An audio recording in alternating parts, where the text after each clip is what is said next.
განაგრძოთ გადაცემას აუდიო გიდის მობილური აპლიკაცია, რომელმაც GeoLab-ში აქსელერაციის პროგრამა გაიარა, უფრო ვრცლად აპლიკაციაზე და სამომავლო გეგმებზე გუჯან არიმანაშვილთან ვისაუბრებთ, რომელიც Travel Guide-ის დამფუძნებელია და გიორგი კინწურაშვილი სტრატეგიული განვითარების დეპარტამენტის უფროსი გიერთებიან პირდაპირ ეთერში. შუადღე მშვიდობის, მადლობა რომ ხართ ჩვენი სტუმრები. გუჯამ, ზოგადად აპლიკაციის შესახებ რომ მოგვიყვე, რას ნიშნავს ეს? და რა სერვისს თავაზობს მომხმარებლებს.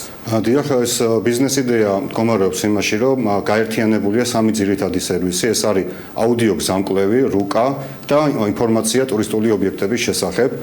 ჩვენი ისე ინოვაციური ტურისტული სერვისი ეხლა შეიძლება ითქვას, რომ მოწინავე არის მსოფლიოში ერთ-ერთი პირველთაგანი ვარ საქართველოში, ვინც ესეთ სერვისს თავაზობს საქართველოს სტუმრებს და არა მარტო სტუმრებს, არამედ საქართველოს მოქალაქეებსაც. რა ეტაპები უნდა გაიაროს გიორგი კიდევ აპლიკაციამ და ზოგადად რამდენად ხელშემწყობი ფაქტორები არსებობს უკვე საქართველოში იმისა, რომ თუნდაც გავს სტარტაპები განვითარდეს და ყოველთვის ის განვითარება, როგორც მათი წარმატების საწინდარი იქნება. აი საწყისი ეტაპები რამდენად კარგია. და ხელმისაწვდომი ყველასთვის. ფიქრობ, რომ ამ სტარტაპისთვის, კონკრეტულად ამ სტარტაპისათვის ახლა უკვე მნიშვნელოვანი არის უკვე ბაზარზე დადესტო. ანუ გუჯას გუნდს აქვს უკვე მუშა აპლიკაცია, რომელიც გაშვებული არის, შეგვიძლია მოხმარება.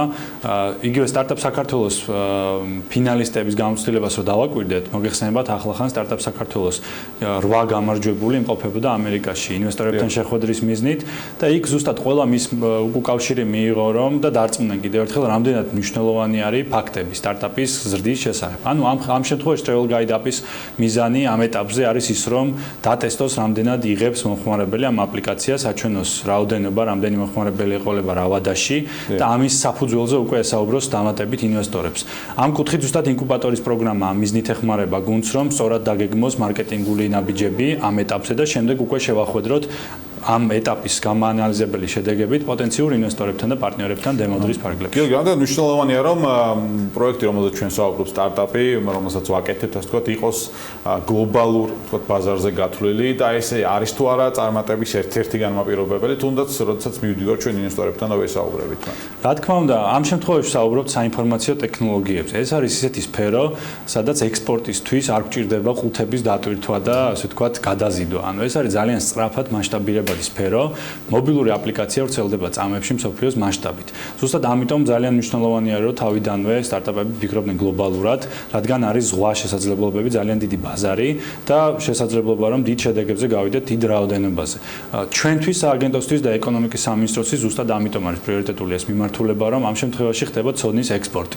ანუ ამ სფეროში სტარტაპებს აქვს ძალიან დაბალი დანახარჯები, ძალიან მაღალი დამატებითი ღირებულება და პოტენციალი, რომ ზუსტად ეს ცოდნის შედეგად შექმნილი პროდუქტები გავიტანოთ ექსპორტზე და უკვე ეკონომიკაში შემოვიდეს სარგებელი. ამიტომ სახელმწიფოსთვის, რა თქმა უნდა, ამ მხრივ არის სასარგებლო და სტარტაპისთვის ზუსტად იმ მხრივ, რომ დაბალი დანახარჯით შეიძლება ძალიან დიდ ბაზარზე გავიდეთ. თუმცა, რა თქმა უნდა, გლობალური ბაზარი ნიშნავს გლობალურ კონკურენციას და ამ მხრივ სტარტაპს 10-ჯერ მეტი აქვს სამუშაო, რომ სხვა გუნდებს კი ბატონო, გუჯასთან დავასრულოთ, ასე ვთქვათ, შევაჯამოთ 10-ჯერ მეტი აქვს, ვთქვათ, გლობალურ სტარტაპს სამუშაო და შემდეგ სამომავლო გეგმები გუჯა და როგორია განწყობა, ასე ვთქვათ, ამდენ გჯერათ თქვენ წარმატებას. ჩვენ ნამდვილად დარწმუნებული ვართ ჩვენი პროექტის წარმატებაში. გეტყვით, რომ თბილისის მასშტაბით ჩვენ უკვე ჩვენი პროექტი დატვირთულია, მთელი თბილისი გვაქვს დატვირთული, ეხლა გადავდივართ ბათუმზე და ასე ვთქვათ, ჩვენი პროექტი დაინტერესებული არიან ვენჩურული ფონდები, რომელიც ამერიკაში არის წარმოდგენილი და მათთან გვაქვს უკვე მოლაპარაკებები დაწყებული, რაც რა თქმა უნდა პირველ რიგში იმას გულისხმობს, რომ საქართველოს ბაზარზე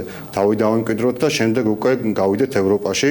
ჩვენ ვფიქრობთ, რომ უახლოეს მომავალში გავაკეთებთ ქართველებისთვის სპეციალურ პროდუქტს, რომელიც იქნება ორიენტირებული იმაზე, რომ ქართველებს შეეძლოთ სიტყვაზე რომში, პარიზში, ან სხვა ევროპის დედაქალაქში ჩავიდეს და ქართულად მოისმინოს აუდიო ტური ხელმისაწვდომ. ძალიან კარგი, საინტერესოა. დიდი მადლობა გუჯა, წარმატებები, რა თქმა უნდა.